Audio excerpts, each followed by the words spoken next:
আসসালামু আলাইকুম ওয়া রাহমাতুল্লাহ। ভাই স্লোগান বন্ধ করুন, স্লোগান বন্ধ করুন। আসসালামু আলাইকুম ওয়া রাহমাতুল্লাহ।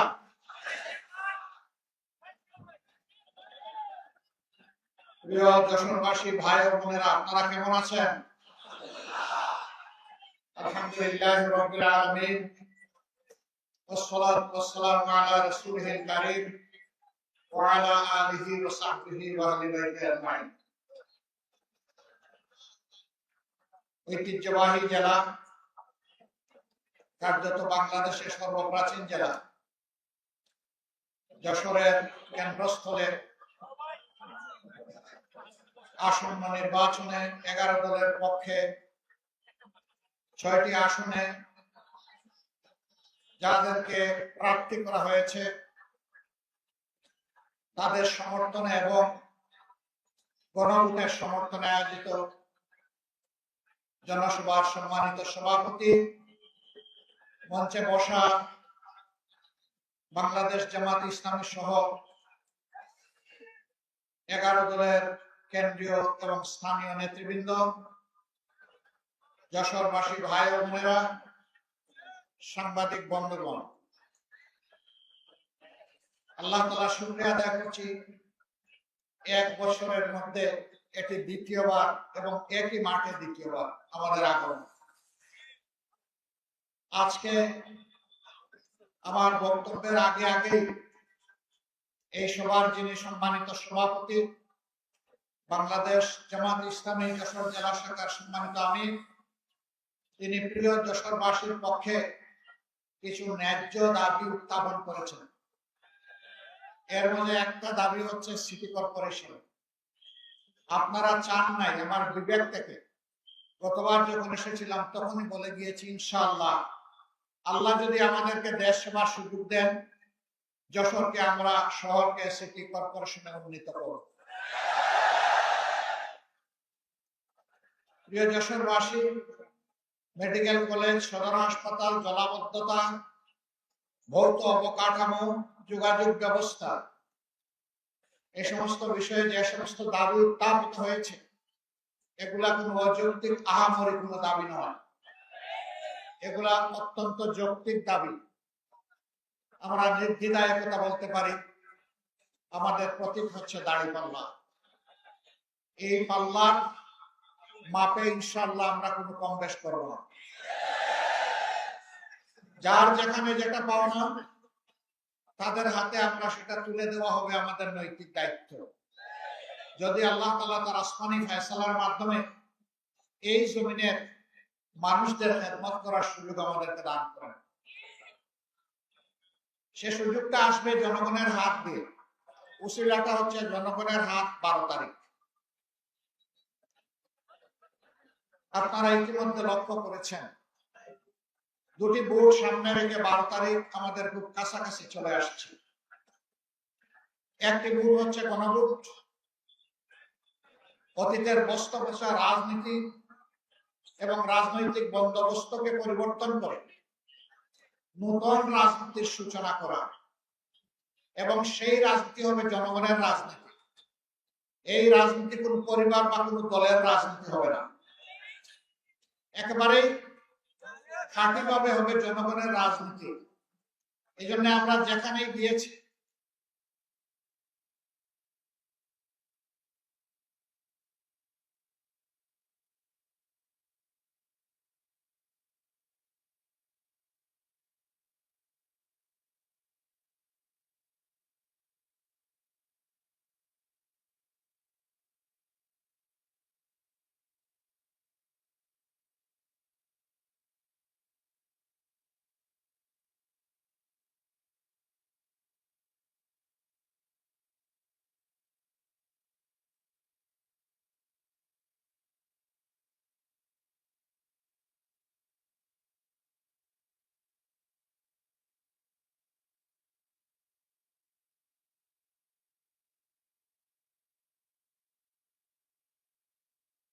বলতে পারছেন না, কারণ 18 কোটি মানুষ গণভোটের হায়ের পক্ষে।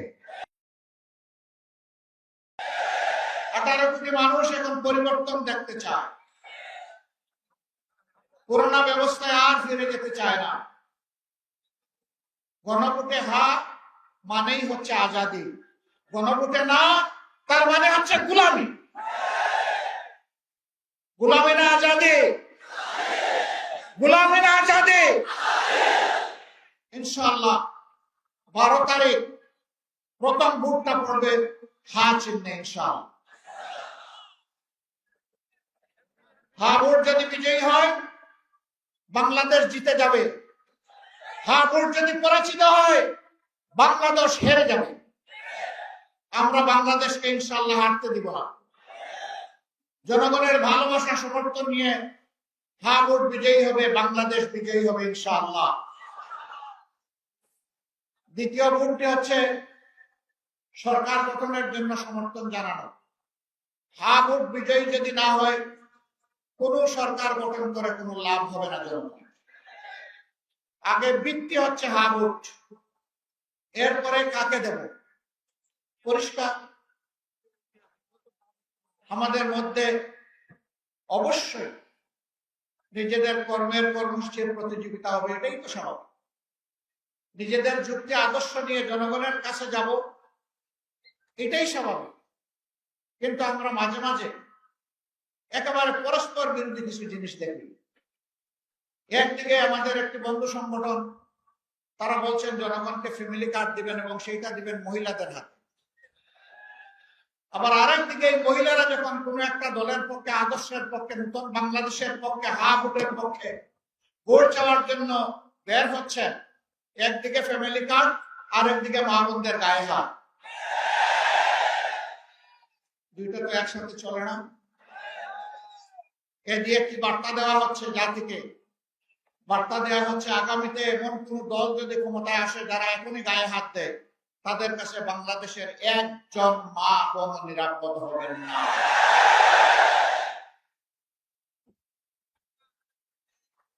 আপনারা আপনাদের আদর্শের কর্মসূচির প্রচার করুন, আমরা আপনাদেরকে ওয়েলকাম করব। কিন্তু আমাদের আদর্শ কর্মসূচির প্রচারে আপনারা বাধা দেওয়ার কে? আপনি বাধা দিতে পারেন না। আমাদের কোনো মা বোন, আমার কোনো সহকর্মী যদি নির্বাচনে কোনো আচরণ বিধি ভঙ্গ করে, সেটা আপনি যথাযথ কর্তৃপক্ষকে বলুন, তারা প্রয়োজনে আমাদের বিরুদ্ধে ব্যবস্থা গ্রহণ করবে, আমরা সেই ব্যবস্থা মাথা পেতে নেব। কিন্তু আপনি কে হাতে আইন তুলে নেওয়া? আপনি কে আমার মা বোনকে টিজিং করা? আপনি কে আমার মা বোনদেরকে বেশিং করা? আপনি কে তাদের গায়ে হাত দেওয়া? মনে রাখবেন, আমরা মায়ের পেট থেকে এই দুনিয়ায় এসেছি, আমরা মায়ের দুধ খেয়ে বড় হয়েছি। মাদের বুকের বিছানায় আমাদের নিরাপদ বিছানা ছিল। সেই মাদেরকে আমরা অপমান করতে দেব না। মায়ের জাতির অপমান বরদাস্ত করব না। আর যদি এই ধরনের কোনো আচরণ করা হয়, আমি জাগ্রত পরিবর্তনকামী যুব সমাজ সহ সকলের প্রতি আহ্বান জানাবো, যেখানে এটা করা হবে সেখানেই প্রতিরোধ গড়ে তুলব। ছাড় দেবেন না। গায়ে পড়ে পায়ে পাড়া দিয়ে আমরা কারো সাথে কোনো দাঙ্গা বাজাতে চাই না, কিন্তু আমার ইজ্জত আর অধিকারের উপর হাত দিলে আমরা ছেড়ে দেব না।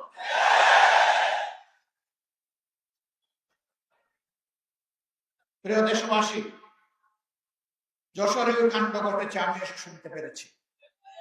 আমি যশোর প্রশাসন এবং নির্বাচন কমিশনকে অনুরোধ করব, আপনাদের নৈতিক দায়িত্ব আপনারা পালন করুন। এরকম আচরণ আমরাও করলে আমাদের ব্যাপারে ব্যবস্থা গ্রহণ করুন।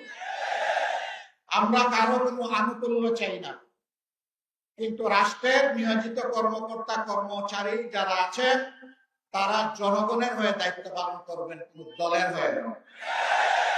কারো প্রতি কোনো দুর্বলতা দেখানো যাবে না। দেশ আপনার আমার সকলের।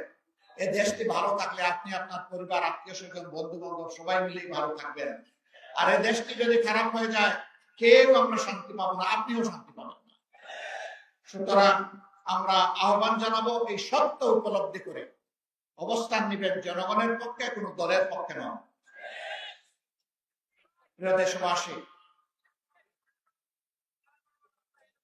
আপনারা কেন দাঁড়িপাল্লায় ভোট দিবেন? দাঁড়িপাল্লায় ভোট দিবেন আপনাদের আকাঙ্ক্ষা পূরণের জন্য, জুলাইয়ের শহীদদের প্রতি শ্রদ্ধা দেখানোর জন্য, জুলাইয়ের যোদ্ধাদের সম্মান জানানোর জন্য,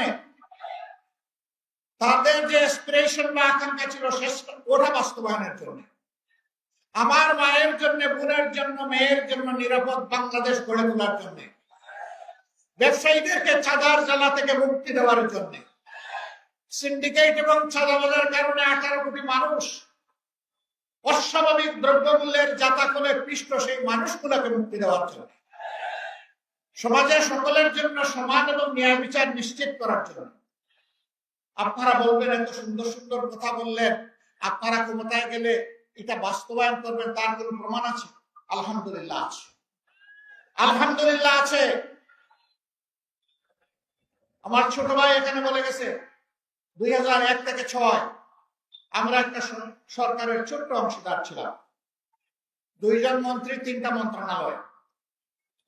তারা তাদের 20টা আঙ্গুল সম্পূর্ণ পরিচ্ছন্ন রেখেছিলেন, তাদের আঙ্গুলে কোনো ময়লা লাগে নাই, তারা সামান্য কোনো স্বজনপ্রীতি দেখান না, তারা যোগ্যতা এবং দক্ষতার ভিত্তিতে যার যেটা পাওনা সেটা তাদের হাতে তুলে দিয়েছে।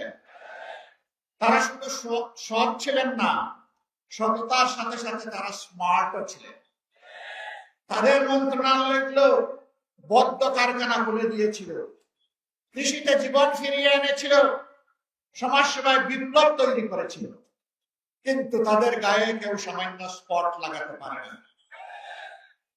সেই 2 জন যে মানুষগুলো তৈরি করে গিয়েছে, সেই মানুষগুলো আজকে আপনাদের সামনে।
আমরা পাত্তাই দিই। যে দলের নেতৃবৃন্দ অন্যায়ের কাছে মাথা নত না করে হাসতে হাসতে ফাঁসির কাস্টে তক্তার উপরে দাঁড়াতে পারে, সেই দলের নেতারা, সেই দলের কর্মীরা, সমর্থকরা, এই দলকে যারা ভালোবাসে, তারা মহান আল্লাহ ছাড়া আর কাউকে পরোয়াই করে। এখন আমাদেরকে অনেকে জুজুর ভয় দেখান, ভাই লাভ হবে না, এই দলটা তিলে তিলে জলে জলে পরীক্ষিত হয়ে উঠেছে। এই দলের অন্তরে সারা বাংলাদেশ, 18 কোটি মানুষ, কোন বিশেষ দল নয়, গোষ্ঠী নয়, ধর্ম নয়, আমরা সবাইকে আমাদের অন্তরে ধারণ করি। আমাদেরকে দমানোর চেষ্টা করলে যত মারবেন এই সংগঠন তত বাড়বে। এই কাজ করতে গিয়ে যারা আমাদেরকে খুব জ্বালিয়েছিলেন, আমাদের বিরুদ্ধে মিথ্যা প্রপাগান্ডা চালিয়েছিলেন, তারা তাদের পাওনাটা পেয়ে গেছেন, আরো পাবেন। এর থেকে আমাদের সকলেরই শিক্ষা নেওয়া উচিত। মজলুম যেন জালিম হয়ে না উঠি। আমরা একা মজলুম ছিলাম না, সেই 15.5 বছর সকলেই মজলুম ছিলেন, কিন্তু কি হয়ে গেল? আল্লাহ তাআলা 5 আগস্ট মুক্তি দেওয়ার পর রাতারাতি অনেকের চেহারা পরিবর্তন হয়ে গেল।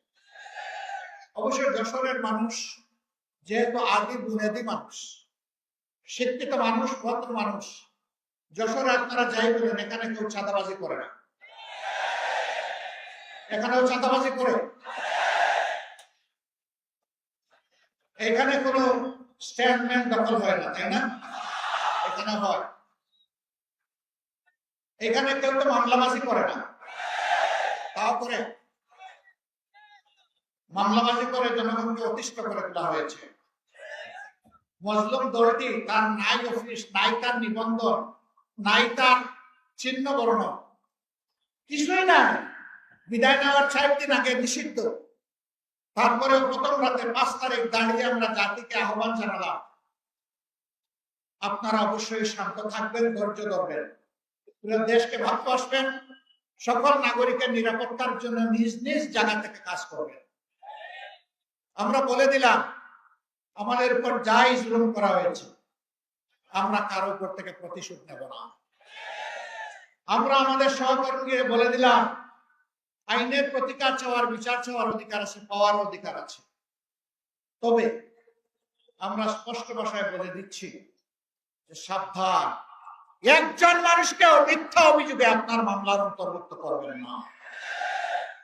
আপনারা শুনে খুশি হবেন, হাজার হাজার মামলা সারা দেশে আমরা করি নাই। সিম্বলিক কিছু মামলা করেছি। ৮টি মামলা, আসামি মাত্র একজন। দ্বিতীয়জন আমরা খুঁজে পাইনি, তাকে কেন আমরা মামলার আসামি করব? আমাদের মামলার আসামি সর্বোচ্চ ৯৮ জন, এর উপরে কোনো মামলার আসামি নাই। কিন্তু আমাদের কোন কোন ভাই বন্ধু তারা মামলা করেছেন, হাজারে হাজার, গনে পাওয়া, বিস্তর সমস্যা। এরপরে আরো আছে উদ্ধার। এগুলা দিয়ে মানুষকে হয়রান করা হয়েছে, মানুষের উপর নির্যাতন করা হয়েছে। আমরা এগুলা নিন্দা জানি, আমরা ঘৃণা করি। এটা বিচারকে হত্যা করার সামিল। আমরা এই ধরনের মামলা বাণিজ্য আমরা করতেও চাই না, দেখতেও চাই না। এই সবগুলা থেকে মুক্তি দেওয়ার জন্যই দাঁড়িপাল্লা ইনশাআল্লাহ আপনারা। আমরা চাঁদা নেইনি, আমরা কোন টেম্পো স্ট্যান্ডের দখল নিয়ে কারোর সাথে ঝগড়ায় জড়াইনি এবং দখল করিনি। আমরা কোনো মামলা বাণিজ্য করিনি। আমরা কোনো মা বোনের ইজ্জতের দিকে চোখ তুলেও তাকাইনি এবং আমরা কারো কোনো অধিকার হরণ করিনি। দল হিসাবে আমি বরাবর বলে আসছি, যেই দল তার সহকর্মীদেরকে সামলে রাখতে পারে, সেই দলটাই বাংলাদেশকে সামলে রাখতে পারবে ইনশাআল্লাহ। যারা নিজেদের দলকে সামলে রাখতে পারে না, নিজের দলের কর্মীদের জীবনের নিরাপত্তা দিতে পারে না, সেই দল যত বড় দল হোক, মাঝারি হোক, যাই হোক, তাদের কাছে বাংলাদেশ কখনো নিরাপদ হবে না। আমরা আমাদের ভাইদেরকে বলি, আপনারা দেশ গড়ার আগে দলটা গড়েন ভালো করে, দলটাকে শৃঙ্খলায় আনেন, দেশ লাভবান হবে, আপনারাও লাভবান হবেন। এই ক্ষেত্রে আমাদের কোনো সহযোগিতা লাগলে তাও করুন। তারপরে আল্লাহর রাস্তায় শৃঙ্খলার দিকে আসেন, মানুষকে সম্মান করুন, ভালোবাসুন। আপনারা দেখেছেন এত নির্যাতন, এত ফাঁসি, এত এক্সট্রা জুডিশিয়াল কিলিং, হাজার কর্মীকে হারিয়েছে, সহকর্মীকে। যখন শহীদ পরিবারগুলোর কাছে যাই, মা বোন, এতিম সন্তান, তাদের চোখে তরল পদার্থ দেখি। এই তরল পদার্থ চোখের পানি নয়, তাদের সন্তান, ভাই এবং পিতার রক্ত। যখন পরিবারের সদস্যরা বলেন যে এই দেখেন দেয়ালে এই ছোট্ট শিশুটি তার বাপের ছবি অঙ্কন করে বলতেছে, বাবা তুমি কখন আসবে, তখন ওদেরকে সান্ত্বনা দেওয়ার কোনো ভাষা আমরা পাই না। আমরা আপনাদেরকে কথা দিচ্ছি, বাংলাদেশকে কেউ যদি সেদিকে নিতে চায়, সকল শক্তি দিয়ে আল্লাহর পর ভরসা করে আমরা রুখে দেব। ওই কালো অধ্যায় আর বাংলাদেশে ফিরে আসতে দেওয়া হবে না। আমাদের যুবকরা জেগে উঠেছে, তারা ইতিমধ্যে তাদের বার্তা জাতিকে দিয়ে দিয়েছে। যুবকরা স্পষ্ট বলেছে, আমরা সত্যের পক্ষে, ন্যায়ের পক্ষে, আমরা নতুন বাংলাদেশের পক্ষে, আমরা বিভক্তি নয়, ঐক্যের পক্ষে। এটা 5টা বিশ্ববিদ্যালয়ের সচেতন ছাত্রছাত্রীরা জাতিকে জানিয়ে দিয়েছে। আর যত বিশ্ববিদ্যালয়ে নির্বাচন হতো ঠেকে দেওয়া হয়েছে। কেউ কেউ গণতন্ত্রের নাকি উদ্ধারকারী, কিন্তু তারাই আবার কোন জায়গায় গণতান্ত্রিক চর্চা হতে দেন না। কি আশ্চর্য ব্যাপার, এক অঙ্গে কত রূপ। ওরে বাবা, একটা রূপ ধারণ করে তাহলে মানুষ আস্থা রাখতে পারে, এটাই তো স্বভাব। আমরা চাই আমরা যা বলবো সেটা যেন আমরা করতে পারি। সম্মানিত ভাইয়েরা, আজকে মাদেরকে জিজ্ঞেস করা হয় যে আপনারা কারে ভোট দিবেন, তারা একদম স্বতঃস্ফূর্ত ভাবে বলে আমরা দাঁড়িপাল্লায় ভোট দিব, বা আমাদের যে আরো সঙ্গী 10 দল আছে তাদের মাঠে। কেন দিবেন? ওনারা আসলে তো আপনাদেরকে ঘরে বন্দি করে রাখবো, এটা আপনাদের কথা, আমরা এটা বিশ্বাস করি। তাইলে দিবেন কেন? যে দিব এই কারণে আমরা বিশ্বাস করি তাদের হাতেই বাংলাদেশ নিরাপদ থাকবে, আমিও নিরাপদ। আপনারা একজন বোনের অভিব্যক্তি দেখেছেন, কেউ তাকে মডেল বলছেন, ওটা বলছেন, সেটা বলছেন। আমরা প্রত্যেকটি মাকে মা হিসাবেই দেখি। তাকে জিজ্ঞেস করেছেন সাংবাদিক বন্ধু, আপনি কাকে চান? তিনি বলছেন আমি জামাতকে চাই। ওই জামাত আসলে তো আপনি ড্রেস করতে পারবেন না। বলে যে করবো না। বলে তখন তো অন্য ড্রেস করা লাগবে, করবো। এরপরে জিজ্ঞেস করছে যে জামাতকে কেন চান? বলে আমি চাই জামাত আসলে দেশটা ঠিক হবে, এই জন্য জামাতকে চাই। এরপরে বলতেছে জামাতের কোন দিকটা ভালো লাগে? সারা জামাতকেই ভালো। This is reality. জামাত এই জায়গায় আপনাদের ভালোবাসায়, দুআয়, সমর্থনে, আল্লাহ তাআলার মেহেরবানিতে এই জায়গায় এসেছে দীর্ঘ পরীক্ষা।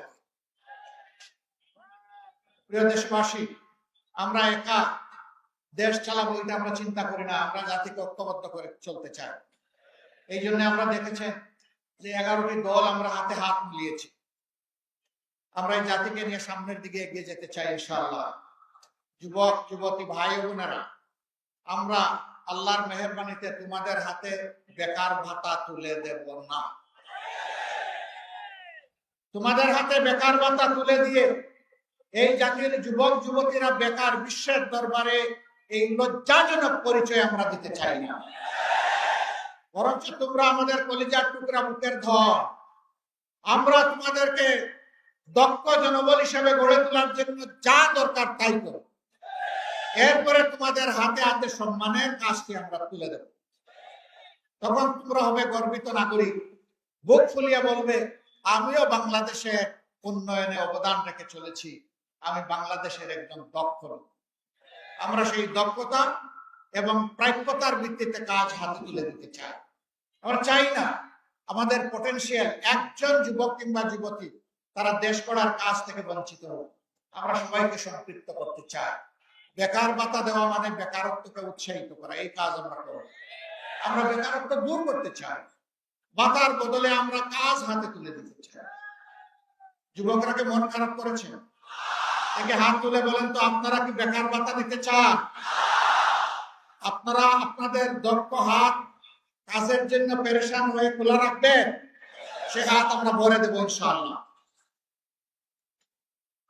মাদেরকে আমরা কথা দিচ্ছি ইনশাআল্লাহ আপনাদের ভালোবাসায়, সমর্থনে, দুআয়, বুকে আমরা যদি আল্লাহ তাআলার মেহেরবানিতে দেশ গড়ার সুযোগ পাই, আপনার ঘরে, চলাচলে, কর্মস্থলে, সব জায়গায় আপনাকে সম্মানিত করা হবে, মর্যাদা দেওয়া হবে এবং শতভাগ নিরাপত্তা ইনশাআল্লাহ নিশ্চিত করা হবে।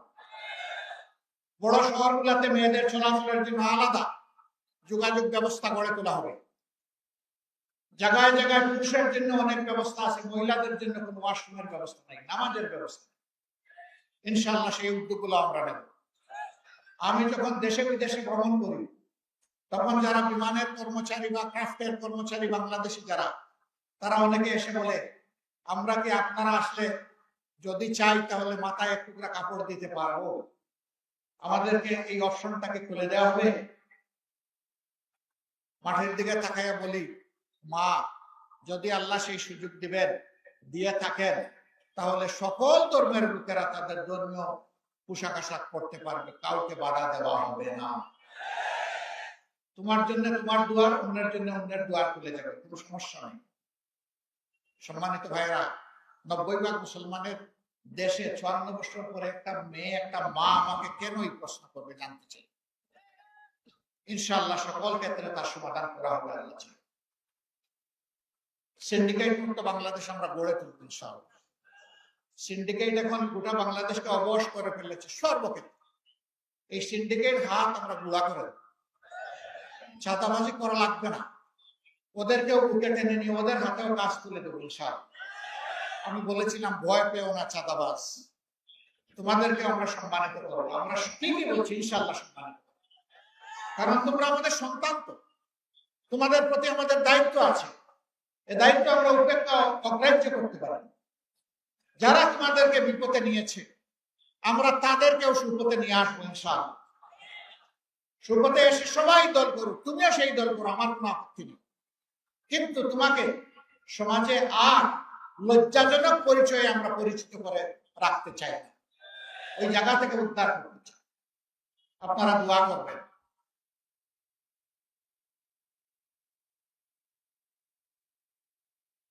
কোন দুর্বৃত্ত যে কোনো জায়গা থেকে যে কোনো পোশাক যদি আপনার বুথের অধিকার কেড়ে নিতে চায়, আপনারা কি তাদের বিরুদ্ধে রুখে দাঁড়াতে পারবেন? বাংলাদেশ জেগে আছে, বাংলাদেশ জেগে থাকবে। তরুণরা ঘুমায় নাই, যেই তরুণরা বুকের রক্ত দিয়ে নতুন বাংলাদেশ এনেছে, সেই তরুণরা ইনশাআল্লাহ তাআলা আজিম পরিবর্তনের বাংলাদেশ গড়ে তুলবে ইনশাআল্লাহ। যুবক যুবতীরা তৈরি হও, আগামীর বাংলাদেশ প্রস্তুত করছি তোমাদের হাতে তুলে দেওয়ার জন্য। সেই গুরু দায়িত্ব নেওয়ার জন্য তোমরা তৈরি হয়ে যাও। আমি এখন আপনাদের সামনে যশোরের ৬টি আসনে ১১ দলের পক্ষ থেকে যাদেরকে আমরা সংসদ সদস্য পদ প্রার্থী করেছি আপনাদের খেদমতের জন্য, সেবার জন্য, তাদেরকে আপনাদের কাছে আমরা আমানত হিসেবে এখন রেখে যাব। প্রথমে যশোর ১, সম্ভবত এটা ৭, তাই না? মাশাআল্লাহ। আমরা ডানপন্থী ভাই, ডান দিকে আসেন, ডান দিকে দিব না। জি, সত্য করে ধরেন। আপনারা ইনসাফের প্রতীক দাঁড়িপাল্লা দেখতে পাচ্ছেন। যশোর ১ আসনে বিশিষ্ট আলেমদ্বীন, বিশিষ্ট রাজনীতিবিদ, সংগঠক, সমাজসেবক জনাব মাওলানা আজিজুর রহমান সাহেবের হাতে আমরা তুলে দিয়েছি। আপনারা কি দাঁড়িপাল্লার সাথে আছেন? আছে। কোন সরকার? আরো জুড়ে ইনশাআল্লাহ 12 তারিখ। ধন্যবাদ আপনাদের সবাইকে। এরপরে যশোর ২ ডাক্তার মুসলিউদ্দিন ফরিদ, তিনি একজন বিশিষ্ট চিকিৎসক। দীর্ঘদিন তিনি বিলেতের মাটিতে দক্ষতার সাথে পেডিয়াট্রিক কার্ডিয়াক সার্জন হিসেবে অত্যন্ত সুনামের সাথে কাজ করছিলেন। আমরা তাকে বলেছিলাম, বহু খেদমত করেছেন ব্রিটেনের, চলে আসুন এবার বাংলাদেশে, এখন আপনি সেবা করবেন বাংলাদেশিদেরকে। তিনি আমাদের ডাকে সাড়া দিয়ে তার নাগরিকত্ব ফেলে এসে ত্যাগ করে তিনি আপনাদের একজন হয়ে আজকে আপনাদের সামনে এসেছেন। আপনারা তাকে ইনশাআল্লাহ দাঁড়িপাল্লাতে বিজয়ী করবেন। মার্কা আছে রে ভাই? মার্কা আরো জুড়ে 12 তারিখ যশোর ২-এ। মাশাআল্লাহ, ইনশাআল্লাহ, জাযাকাল্লাহ। এরপরে যশোর ৩, উনি যশোর MM কলেজ, না MM কলেজের সাবেক নির্বাচিত ছাত্র সংসদের উনি ছিলেন ভিপি ভাই আব্দুল কাদের। তাকে সবাই চিনেন? মায়া লাগে? আলহামদুলিল্লাহ, তার হাতেও আমরা দাঁড়িপাল্লা তুলে দিলাম। প্রতীকী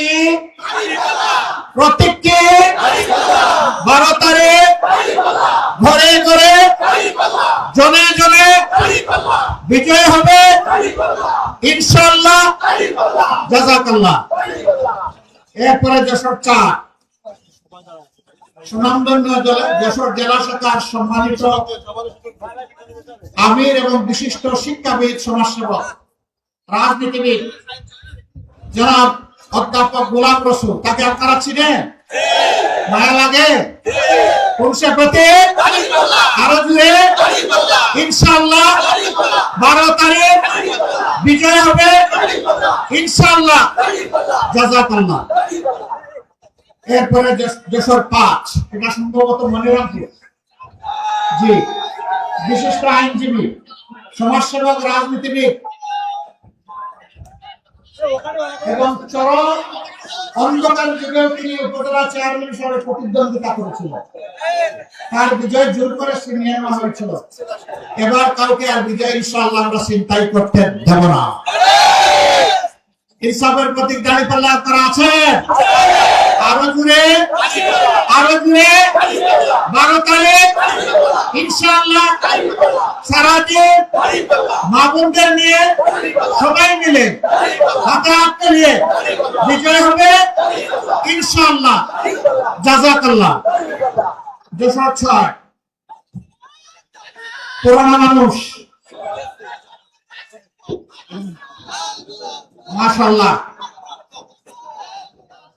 এই মানুষটা হলো 35 বছরের যুবক। বিশ্বাস হয় না? 35 বছরের একজন যুবক, যেমন এই প্রান্ত থেকে ওই প্রান্তে দিন রাত চষে বেড়াতে পারেন, এটি তার রক্তের সাথে মজ্জার সাথে মিশে গিয়েছে। তিনি মানুষের পাশে থাকেন আর এইভাবে ছুটাছুটি দৌড়াদৌড়ি করেন। তিনি হচ্ছেন আমাদের ভাই জনাব অধ্যাপক মুখতার আলী। আমরা তার হাতে ইনসাফের প্রতীক দাঁড়িপাল্লা তুলে দিলাম। আপনারা বুক করে তার জন্য দোয়া করবেন এবং ইনশাআল্লাহ বিজয় ছিনিয়ে আনবেন। আরে ভাই মার্কাটা কি? আরো জোরে, আরো জোরে। সকালের নাস্তা হয় নাই।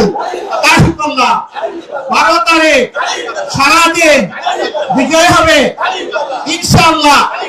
জাযাকাল্লাহ। আপনাদের সকলকে অসংখ্য মোবারকবাদ। আসুন তাকবীর দিয়ে আমরা শেষ করি। লিল্লাহি তাকবীর।